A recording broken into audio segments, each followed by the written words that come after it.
rip her out. You're a ripper.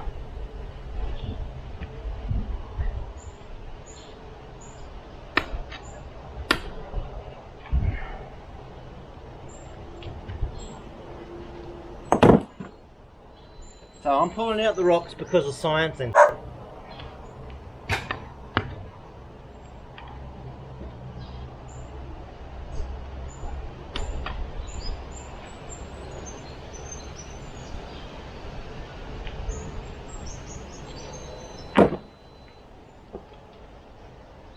because I don't have a tractor.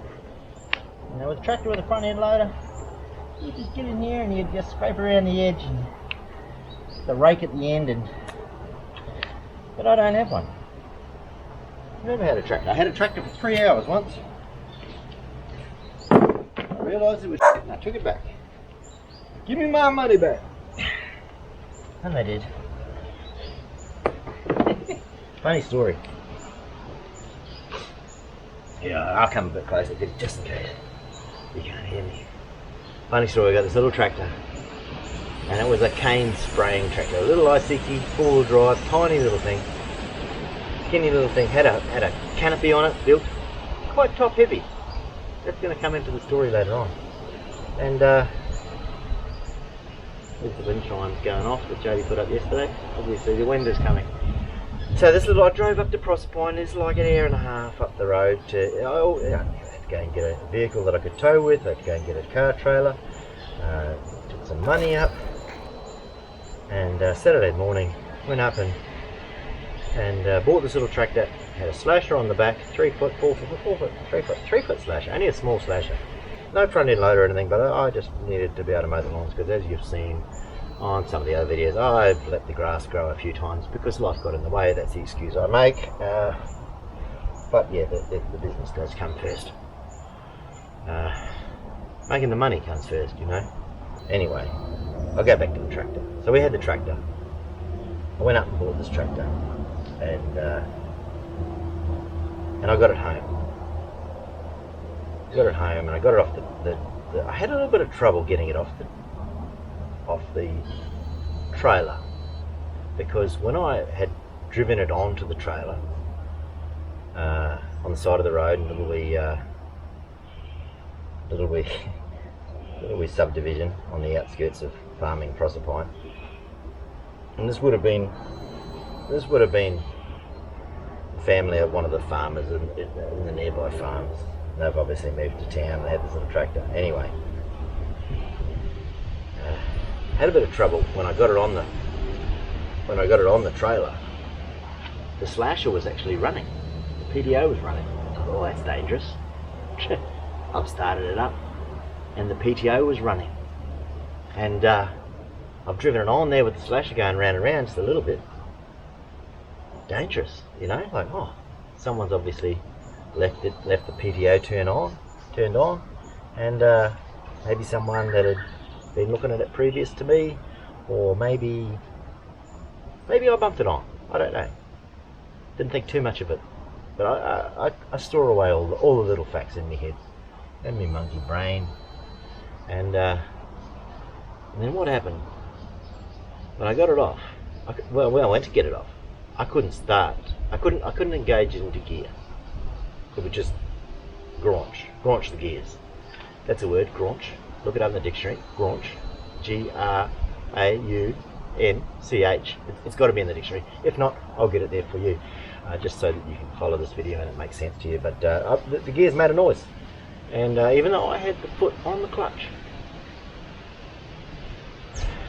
and I'm a mechanic, so I'm thinking, what's going on here? After a while,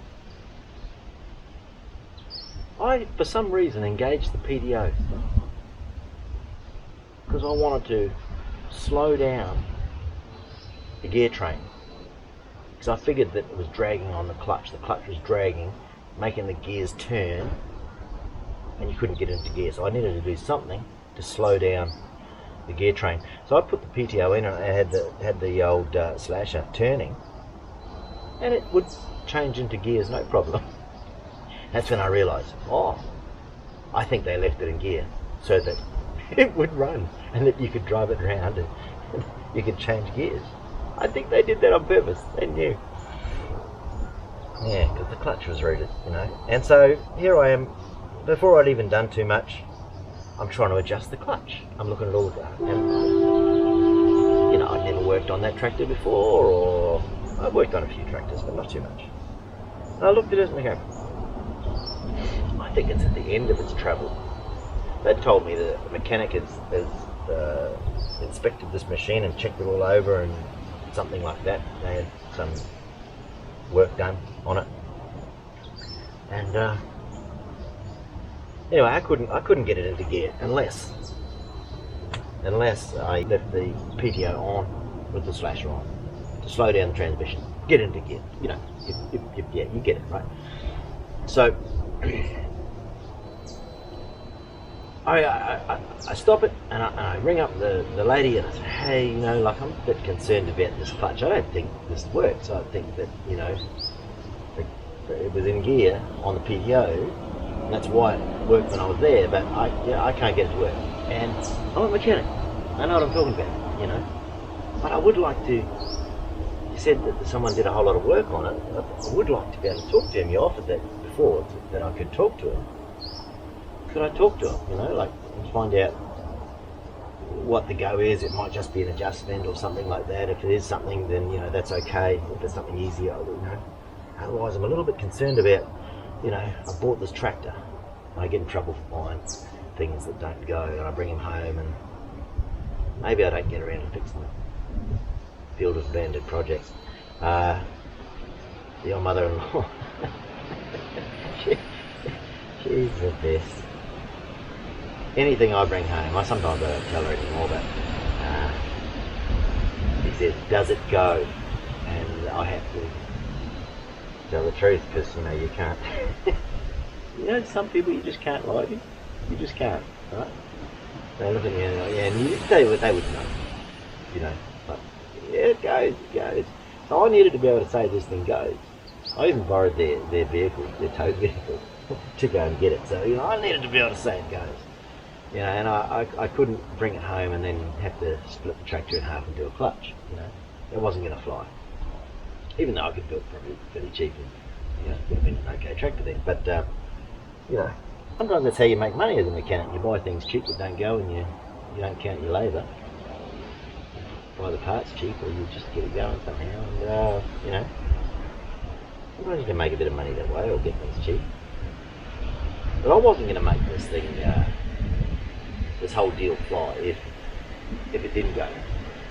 Hey, there's a green end up on you. Oh no, it's a spider. It's a green spider. I wonder if it's going to go up in the lens. No, it's going for the spoon. It's going for the silver spoon. The little spider up there, they're going for the silver spoon. Anyway, back to the story. I mean, am I any good at telling stories? I don't think so. I mean, it sort of tells in my editing, really, too. It's a little bit too many details, right? I'm going to have to cut a lot of out. So, I'm talking to this bird. She gives me the number of the mechanic bloke. I speak to him, and he said, yeah, no, the clutch was a bit naffed on it. Like, I ring her back and say, hey, look, this clutch was a bit naffed. Let me just go and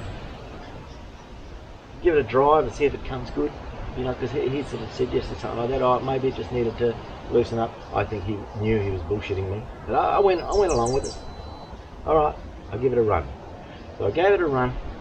Along the side of my driveway, just the grass was pretty high. And I was coming along the side of my driveway. It wasn't very steep. I drove me right on a lawnmower along there, on a bit of an angle, you know. And I've driven tractors as a young kid, up in the hills, on the side of cliffs, stuff like that. You know, with a whole lot of Maori ladies on the back carryall, on a TE20, going up a steep hill, switchbacks and everything, up to the potato paddock. I'm 13 years old. I'm driving all these Maori ladies up the top to pick potatoes. We had a potato farm, 20 acres of field of potatoes back in the day. And do you think I was going to tell any one of those Maori ladies that they need to get off and walk because the front wheels are in the air? No. So I went up the side of a hill using the back brakes to steer. So I can drive. no problem. Never rolled a tractor. You can tell what's going to happen next, don't you? So this little ICT tractor with this home-built cage, built out of 10 tons of something, you know, it was like a Faraday. No, it was a jail. It was a jail. It only had one door, one way in, one way out. Yeah. So I was just going along the side of my driveway at the very, very bottom on the flat. It's on a little bit of an angle, not much. And without warning, no warning at all, boom, straight over. Well, you know, I'm on the ball. Pulled the stop thing, turn it off. I didn't want the oil running into something and the motor running away and just, you know, exploding. It could have happened. That sort of stuff can happen when the motor starts running on the oil itself, diesel motors, and then they just run away. They've got all the fuel they need until the oil runs out, and then there's a whole lot of friction and stuff, and there's an explosion sometimes. It's exciting. Well, I didn't want that to happen while I was trapped in this cage. Now, I was super lucky. Didn't do too much damage to myself. I sort of, you know, a bit of a judo fall, you know, like a ninja. No, yeah, maybe a little bit of damage to my shoulder, yeah, as I fell. But it didn't roll on me or anything like that. You know, it turned it off real quick, super quick. Like a ninja. Yeah. Anyway, story's going on and on. And then, what happened next was, next minute, I had to get out. I was trapped. I'd left my phone up in the shed where I'd been ringing the bloke about the clutch. I didn't have the phone on me, and I'm trapped in this jail cell in a tractor that just tipped over. Luckily, I turned it off. But you know, the battery doesn't like to be on its side, and did I check if it had been strapped in or anything? Could it be sparking on something? You know, that's the worry that you have sometimes. Always strap your batteries in. I learnt that a long time ago when I slipped off a road and went down a cutting and landed in a dry riverbed. Luckily it was dry, but the car was upside down and I'd skidded down the whole bank on the roof, bashed every panel in, broke almost every window except for the one I was trying to kick out, but then I decided to wind it down. And we're going into another story. Just finish one story.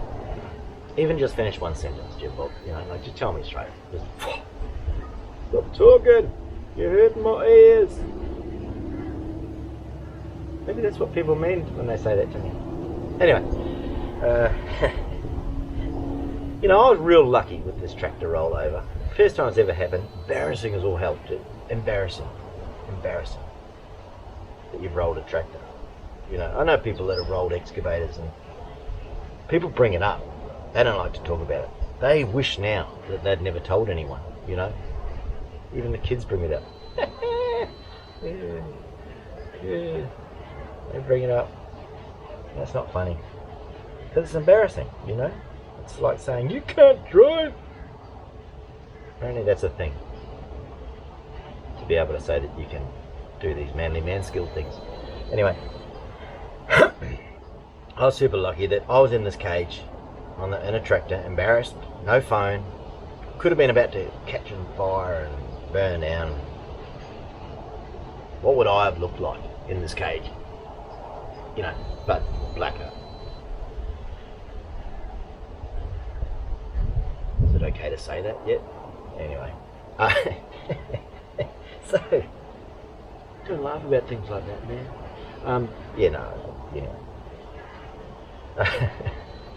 The door was luckily on the side that was up. Imagine what happened if I'd done the other side of the road first and fallen on that side. I wouldn't have been able to get out. No one was coming home for a while. And then, how would they have got me out? You know, they'd have to go down and find the neighbour, bring some grinders, cut me out, you know. That would have been one way. I would have found a way out. I would have MacGyvered it. I would have got two little bits of twigs together and used that as a spanner. And I would have unbolted the cage, and none of those bolts would have been rusty at all. And I would have just flipped the cage off and got out. That's because I used to watch MacGyver when I was a kid. It was on when I was a young lad, and I could see through his. He was pretending, you know. It was cool, you know, grinding, welding with a generator and a couple of 20-cent pieces and some jumper leads. You know, that was cool. But I could see through it. My dad was a mechanic, and I was a farm boy, and I made it. You know, people need to make stuff. It's cool. I'm talking about stuff here, but I'm not doing it. Anyway, let me finish the story because it's all about the tractor. There's the star of the picture. So, you know, so I opened it up. I raced up to my Land Cruiser. That one that's out there, yeah, that was still going back then. That was me only bush basher back then, back that time. And I quickly ascertained where the centre of gravity was, the centre of mass, the centre of rotational mass. You know, when you're one of those science geeks, when you can just see stuff, that's all where everything is. I look at it and go, that's where I'm going to pull it from. It will pull from there, it will grip there, it will roll straight back onto its feet. Yep, chain, I'll pull it back on because I didn't want the oil to sort of leak out or go anywhere. None of it actually went anywhere. I checked all the transmission fluid and the oil and made sure there's nothing bent. Nothing was bent. There's nothing wrong with it. You couldn't tell that it'd been tipped over. That shines. Nice. It's great effect for the video. No, it is. And so straight up to the phone. I rang up the bird and said, hey, no, this thing's not going to work out. I didn't tell her I rolled it. Took it straight back to the loaded it straight on the thing. I took it straight, rang her up and said, I need my money back. She said, oh, I've got to go down and get it out of the bank because we've already... Oh no, because I'd transferred the money. So she went down to the bank. She went somehow and got the money out from a couple of ATMs. She did something. She got the money back. And when I turned up at this little suburbia cul-de-sac on the outskirts of farming Proserpine, as I pulled in and I was untying it, she'd come out of the front of the house and she'd sat down at a little wee table and she was counting the money. Meanwhile, I'm untying the tractor, and this little kid, 10, 11 years old, comes past on a BMX bike. He stopped. So I said, hey, where you going? He stopped. He said, you know the clutch is stuffed on that tractor, right? And I go, yeah, I do. He nodded. And drove off on his little wee bike. And I'm going. It was loud enough for the bird out the front that sold it to me to hear. And she said, oh, that's the first I've heard about that. Bastard! Yeah, so people don't try and shaft people when you're selling tractors. Things will come back and bite you. Yeah, I get it. Let's do some work. Oh, we got a rock here. And you know what? What'll be next? It'll be a hard place.